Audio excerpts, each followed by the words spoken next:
Hola, hola, ¿qué tal? Mi nombre es José Luis García, estudiante de la Facultad de Ingeniería Civil. El día de hoy le voy a hablar de la relación de esfuerzo y deformación y una manera sencilla para analizar la relación entre y deformación es mediante un diagrama, el cual se conoce como diagrama de esfuerzo y deformación. El diagrama nos muestra la relación entre ellos dos. De un material sometido a prueba de tracción se identifican varias zonas, como la zona que vemos aquí, la zona amarilla, que es la región elástica, la zona de cadencia, que es la que está en un color azul, un tono azul claro, y la zona verde, que un verde claro, zona de endurecimiento por deformación. Terminamos acá con la zona de extinción con un verde más oscuro. Un tono más oscuro. Para empezar, tenemos la ubicación del límite de proporcionalidad, cual vemos acá. El límite de proporcionalidad aparece en la parte inicial de la curva, justo antes de la línea recta, justo antes de que esta línea recta comience a curvarse. El límite de proporcionalidad se refiere al punto en el que un material deja de comportarse de manera completamente elástica bajo una carga aplicada y comienza a experimentar una deformación no proporcional. Este límite es crucial ya que indica hasta qué punto un material puede soportar una carga sin sufrir deformaciones permanentes. El límite en proporcionalidad es el valor máximo de esfuerzo en que la relación entre el esfuerzo y la deformación sigue siendo lineal, es decir, que obedece a la ley de Hooke. Matemáticamente la ley de Hooke se expresa como el esfuerzo aplicado es igual al módulo de elasticidad por la deformación unitaria. Este límite es un punto crítico en la curva de deformación y se encuentra dentro del rango elástico del material o comportamiento elástico que está aquí. Aquí hay un límite entre el comportamiento elástico y el comportamiento plástico. Ahorita vamos a hablar de eso al final del video. Es importante distinguir este límite de proporcionalidad de los otros puntos claves en la respuesta mecánica de los materiales, que son los límites de los cuales hablemos a continuación, que son el límite de influencia, de fractura, el límite elástico. Después hablamos de eso. Factores que afectan el límite de proporcionalidad.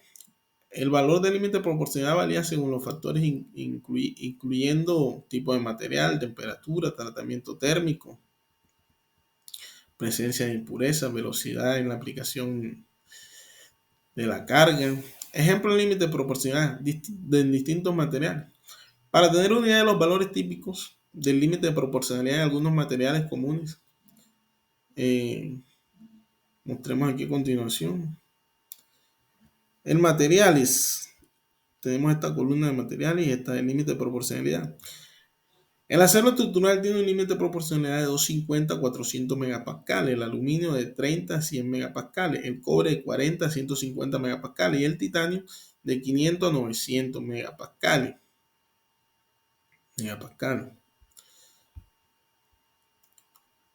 Continuamos con el recorrido del diagrama.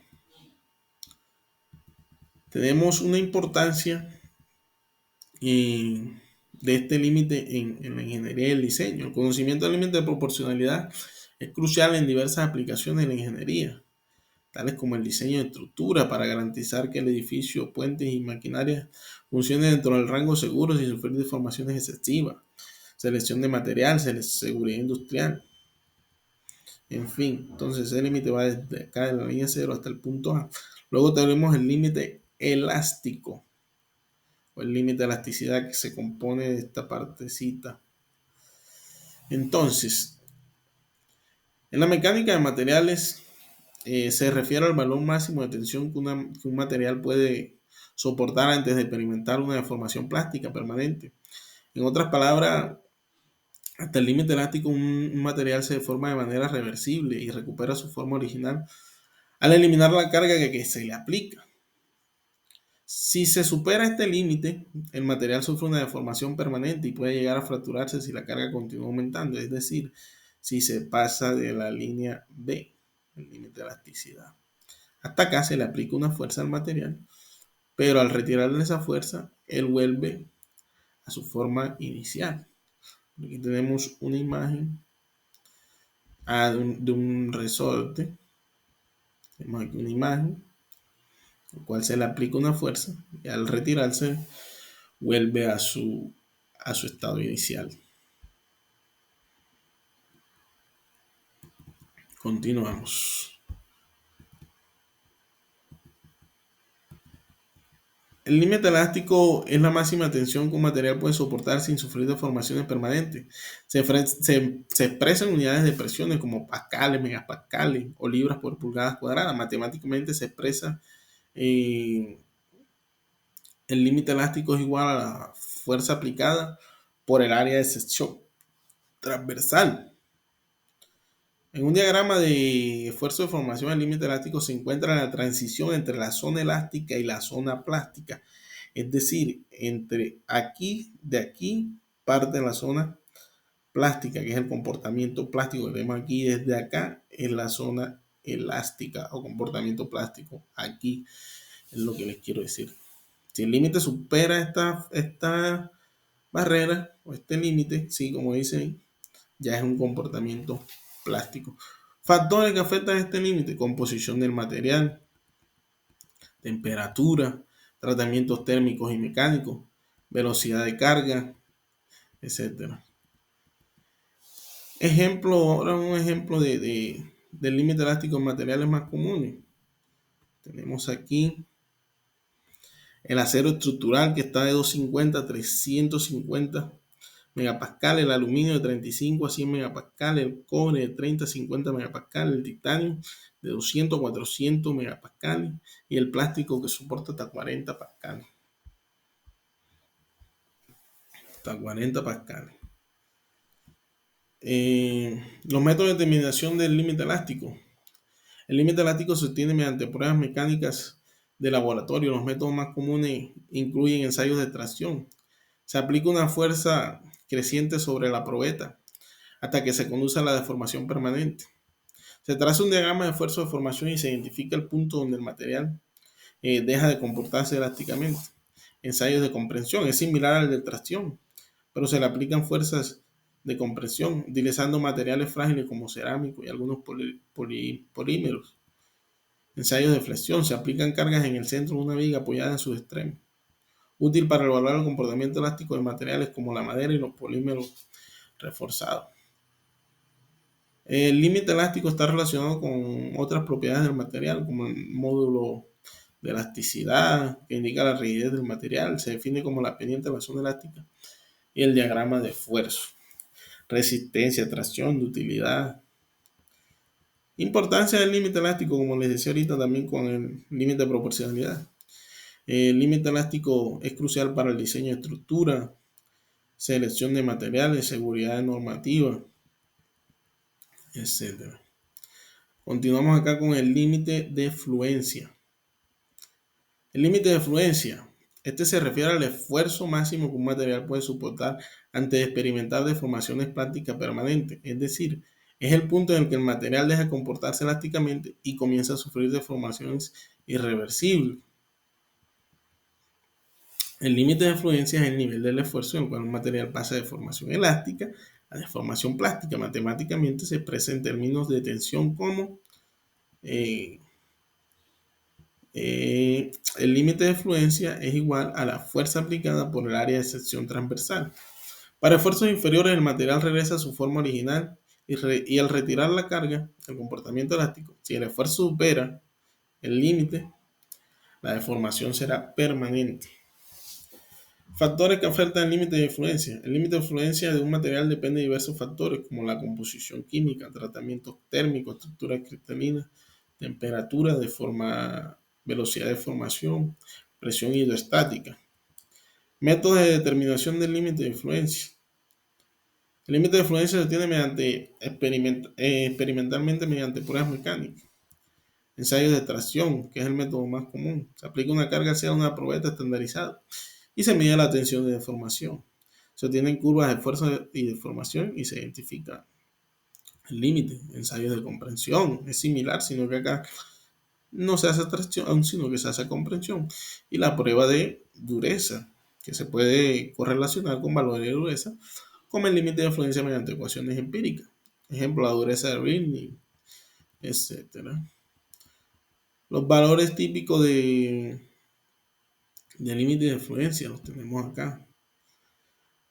El acero estructural de 250 a 400, el acero inoxidable de 200 a 1000, el aluminio de 240, el titanio de 880, el cobre de 70 a 200 y el polímero de 20 a 70. De 20 a 70. Este es importante también en los diseños estructurales, industria aeroespacial y automotriz, procesos de manufactura y análisis de fallas. Mejorar mejorar la optimización del límite de influencia. Existen métodos de un material como aleaciones avanzadas, trabajo en frío, tratamientos térmicos, nanomateriales.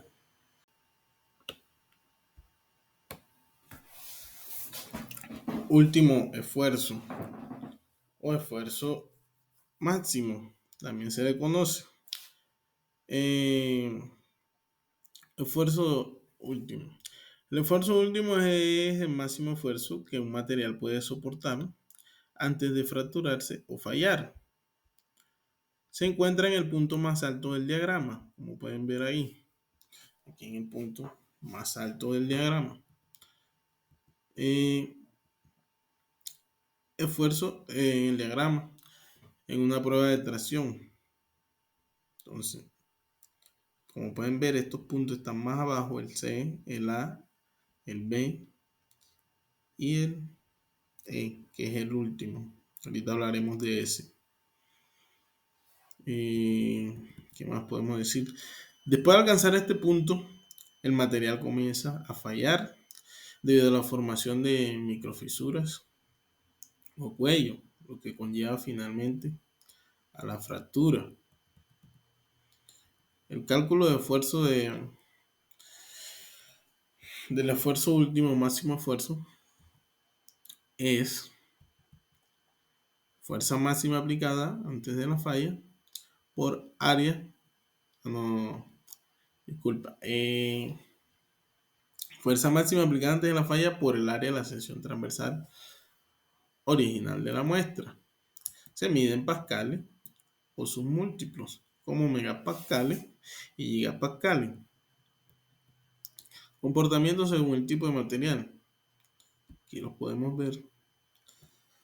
El esfuerzo último aproximado tiene una resistencia en materiales como el acero estructural de 400 a 600 megapascales, de 90 a 500 megapascales el aluminio, el cobre de 200 a 400 megapascales, el titanio de 900 a 1200 megapascales y el plástico de 10 a 1000 megapascales.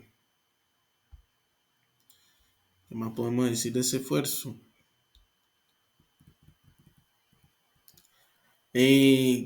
Como en los otros casos anteriores, hay materiales dúctiles y materiales frágiles. El material dúctil después del último esfuerzo sufren extracciones antes de romperse, y los materiales frágiles su esfuerzo último coincide con la fractura sin deformación plástica significativa. Importancia del esfuerzo último en la ingeniería. El diseño estructural ayuda a seleccionar materiales resistentes para puentes, edificios y máquinas. Seguridad industrial permite fallas catastróficas en estructuras y componentes mecánicos. Selección de materiales es un criterio clave para la fabricación de piezas sometidas a cargas altas.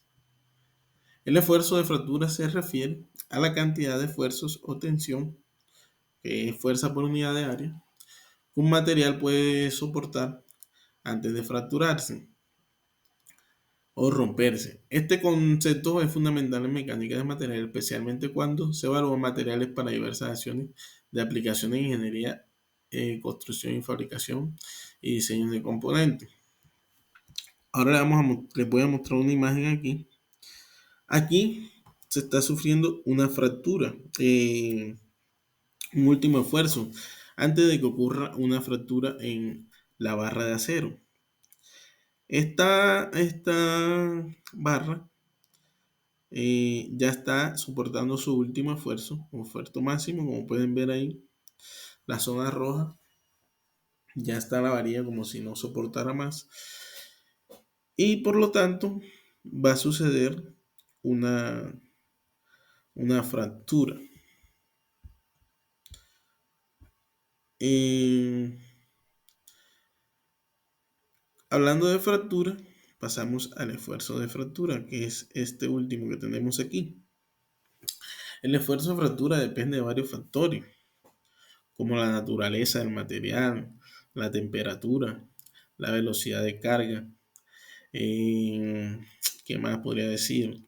La geometría del cuerpo el que está siendo sometido a tensión. El esfuerzo necesario para que el material se fracture puede variar ampliamente entre diferentes tipos de materiales. Y es una de las propiedades más críticas a considerar cuando se trabaja con materiales en estructuras críticas.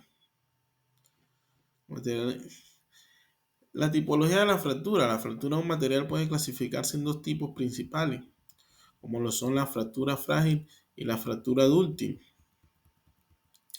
Ocurre sin una deformación significativa del material, hablando de la fractura frágil. Antes de la ruptura, se caracteriza por una propagación rápida de la grieta y por un comportamiento que no representa adversidades. Como en los metales, a baja temperatura o a materiales cerámicos, estos materiales tienen esfuerzos de fractura relativamente muy bajos, lo que significa que fallan sin mucha deformación plástica. Y en la fractura dúctil, en este tipo de fractura, el material experimenta una gran cantidad de deformación plástica antes de romperse.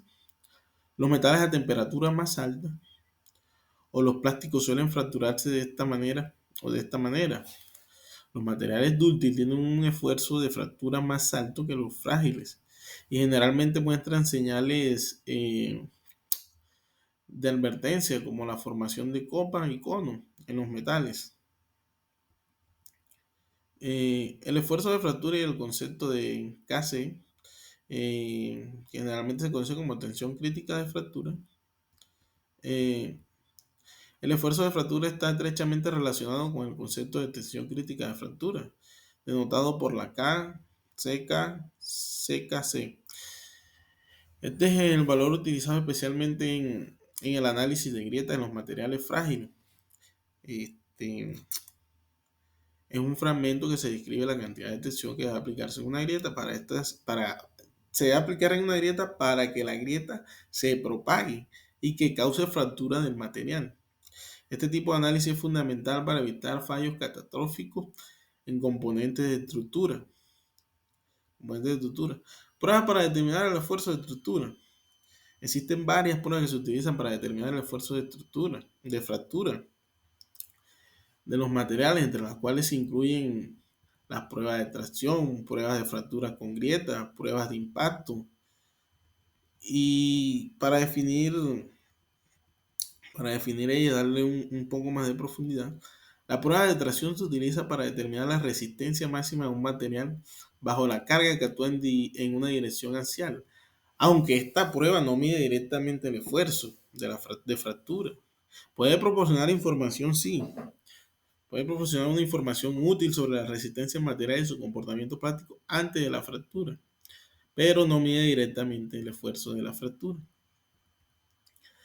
Ahora vamos con la prueba de fractura y grieta. Aquí se crea una grieta persistente en el material y se mide el esfuerzo necesario para propagar esa grieta, lo que permite calcular el esfuerzo de fractura. Prueba de impacto. En esta prueba se evalúa la cantidad de energía absorbida por el material antes que fracture cuando es golpeado. Cuando es golpeado a alta velocidad, lo que es útil para estudiar la tenacidad de ese material, especialmente en condiciones de impacto. Factores que influyen en el esfuerzo de fractura. Algunos factores que afectan el esfuerzo de fractura de un material son la composición del material. Los materiales más frágiles, como los cerámicos, suelen tener un esfuerzo de fractura muy bajo, mientras que los materiales más dúctiles, como el acero, presentan esfuerzos de fractura más altos. Más altos. Entonces, como les decía, los factores que influyen en el esfuerzo de fractura son la composición de material, la temperatura, vamos a definirlo una vez por aquí, velocidad de carga, tamaño y, fuerza, y forma de grieta, y la microestructura. Ya, ya definimos la composición del material. Ahora vamos con la temperatura. A temperatura más baja, muchos materiales normalmente son dúctiles y suelen volverse frágiles. Velocidad de carga, tamaño de fuerza de la grieta, microestructura. Aplicación de fuerza en la estructura. El estudio de esfuerzos de fractura es vital en diversas áreas de la ingeniería. Diseño de componentes estructurales, materiales de alta tecnología, evaluación de la vida útil de los materiales, y etcétera. Entonces, ya con esto acabamos con el diagrama de esta sección de el límite de proporcionalidad, el límite de elasticidad, el límite de fluencia, el esfuerzo máximo o esfuerzo último y el esfuerzo de fractura o esfuerzo de ruptura. Por aquí, para cerrar con eso, tenemos estas imágenes. Aquí tenemos una barra de acero, la cual ya ha pasado por todos estos procesos anteriormente mencionados y definidos. Para que esta barra sufriera esta ruptura, tuvo que tener un límite de elasticidad, un límite de plasticidad, un límite de proporcionalidad, un límite de influencia y un esfuerzo máximo, que ese es el último que soporta para que la carga se deforme. Entonces, para cerrar aquí con el comportamiento elástico, que es este que tenemos aquí, el comportamiento plástico. El comportamiento elástico se refiere a la capacidad de un material para deformarse bajo la acción de una fuerza y luego recuperar su forma original, que es lo que hablábamos al principio. Una vez esa fuerza cesa, es decir, que el material se somete a una fuerza y cuando esa fuerza se retira, el material vuelve a su forma inicial o original. Ejemplo de materiales elásticos, la goma, el acero, los resortes, que también hablábamos de eso. Y para cerrar con el comportamiento plástico, que es esta zona, aquí está el límite entre el comportamiento elástico y el comportamiento plástico. Un ejemplo de comportamiento plástico es el modelado de la arcilla. Si se presiona la arcilla se deformará, pero a su vez que se deformará, pero una vez que la presionas más, o sea, esa arcilla tú la agarras y la presionas. Se deforma, pero una vez que tú la presionas más allá de cierto límite, permanecerá con su nueva forma. Este es el comportamiento plástico de la deformación, que es permanente. Y con eso terminamos el diagrama de esfuerzo y deformación. Muchas gracias.